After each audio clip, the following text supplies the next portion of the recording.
Hello and welcome students. Class 4 Hindi व्याकरण से first chapter है भाषा और व्याकरण। भाषा और व्याकरण का यह दूसरा क्लास है।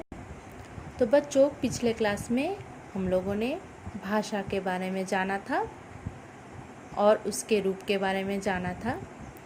तो एक बार फिर से हम रिवीजन कर लेते हैं। भाषा क्या है? भाषा वह माध्यम है जिसके द्वारा हम अपनी बातों को और विचारों को दूसरों तक बोलकर या लिखकर पहुंचाते हैं।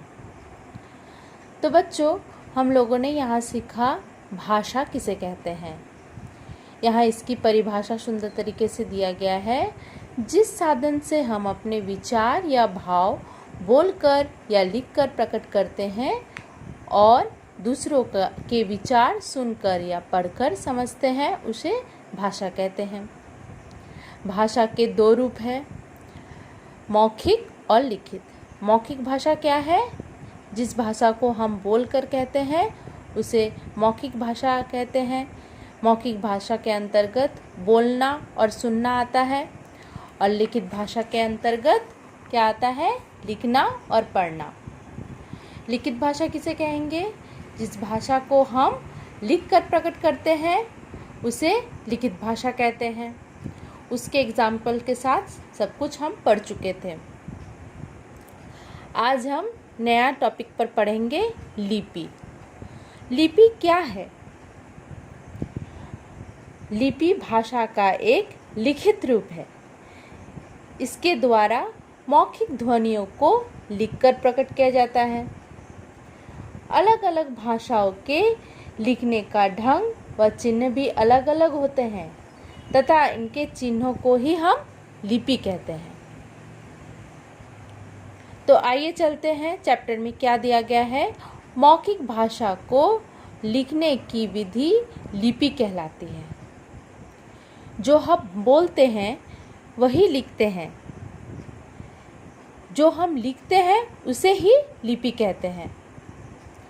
किसी भी भाषा के लिखने के लिए निश्चित किए गए जो चिन्ह का प्रयोग करते हैं उसे ही हम लिपि कहते हैं।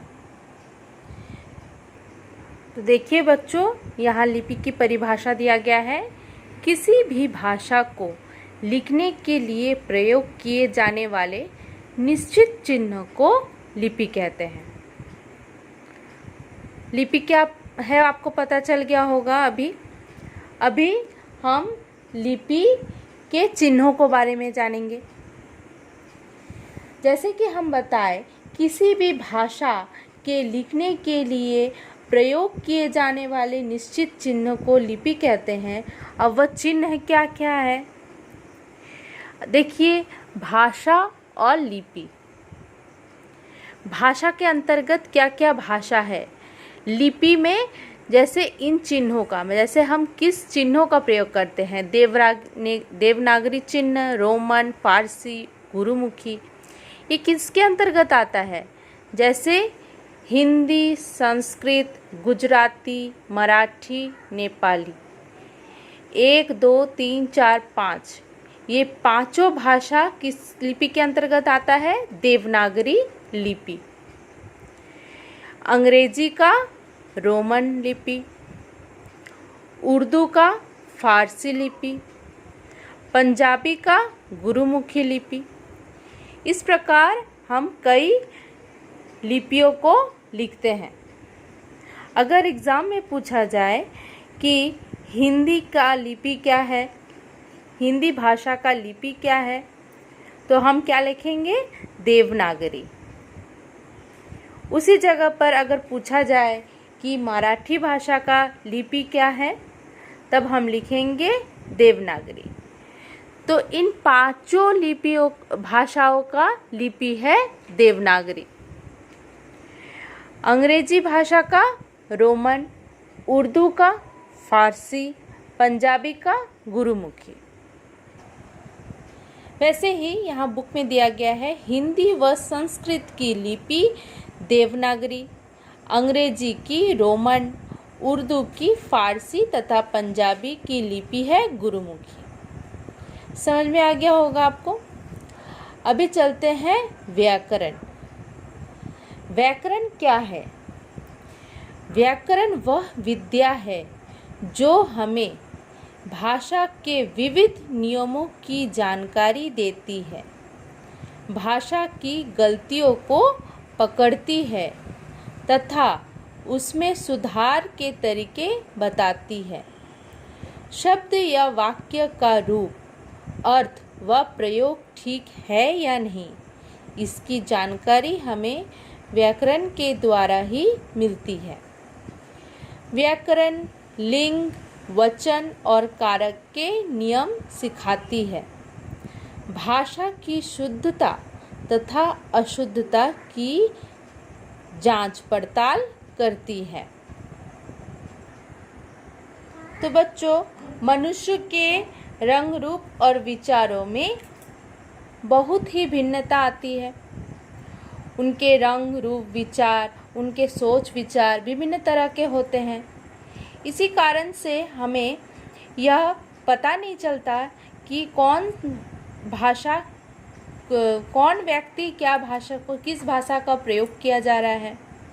एक दूसरे से भिन्न ना हो जाए, ऐसी स्थिति में एक दूसरे की बातों को समझना असंभव हो जाता है।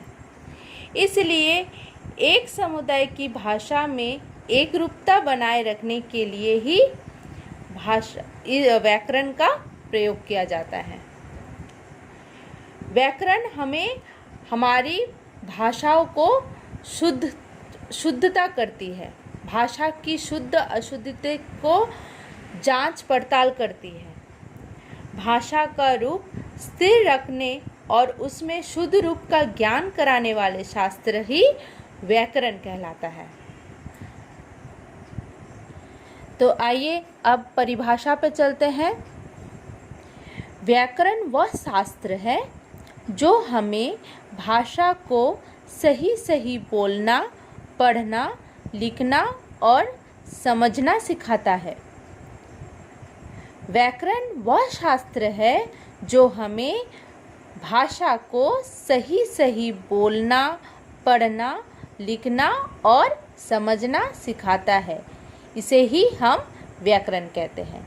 व्याकरण की परिभाषा यह है। अगर पूछा जाए व्याकरण की परिभाषा लिखिए, तब हम इस परिभाषा को लिखेंगे। अब देखिए, व्याकरण के 3 प्रमुख भागों में बांटा जा सकता है। ये 3 प्रमुख भाग क्या है? व्याकरण के 3 प्रमुख भाग है वर्ण विचार, शब्द विचार और वाक्य विचार। थोड़ी थोड़ी जानकारी हम तीनों की ले लेते हैं। तो देखिए बच्चों, वर्ण विचार किसे कहते हैं? देखिए, व्याकरण के 3 प्रमुख भाग वर्ण विचार, शब्द विचार और वाक्य विचार। वर्ण विचार किसे कहते हैं, या फिर वर्ण को हम अक्षर भी कह सकते हैं। भाषा की सबसे छोटी इकाई जिसके टुकड़े नहीं किए जा सकते हैं वह वर्ण कहलाती है। जैसे अ, क, म, च, ट, ल आदि। जो हम वर्ण छोटी छोटी इकाई में बटी रहती है वह वर्ण कहलाती है। वर्ण से वर्णमाला। वर्णमाला किसे कहते हैं? वर्णों का व्यवस्थित क्रम वर्णमाला कहलाता है। एक और परिभाषा है वर्ण की सबसे छोटी इकाई को वर्ण कहते हैं, जिसको हम कोई भी टुकड़े में नहीं बांट सकते। सबसे छोटी इकाई स्वर्ण वर्ण और व्यंजन वर्ण आप पढ़ चुके हैं क्लास 3 में, उसी को एक बार फिर से रिवीजन कर लेना है।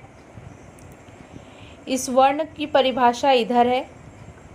आपके चैप्टर में वर्ण विचार, शब्द विचार और वाक्य विचार ही है। इसके डिस्क्रिप्शन आप यहाँ से समझ लीजिए। सेकंड में क्या है? शब्द विचार। वर्णों का ऐसा मेल जिसका कोई अर्थ हो वह शब्द कहलाता है। वर्णों के समूह को शब्द कहलाता है। आप पहले पढ़े क्या? वर्ण विचार किसे कहते हैं? भाषा की छोटी छोटी इकाई जिसको हम तोड़ नहीं सकते।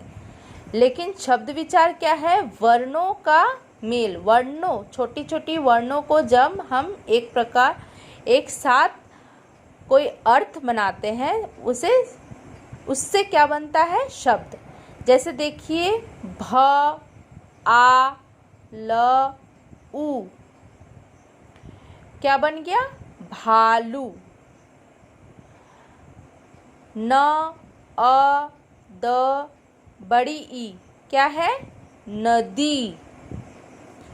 क, अ, म, अ, ल, अ क्या बन गया? कमल।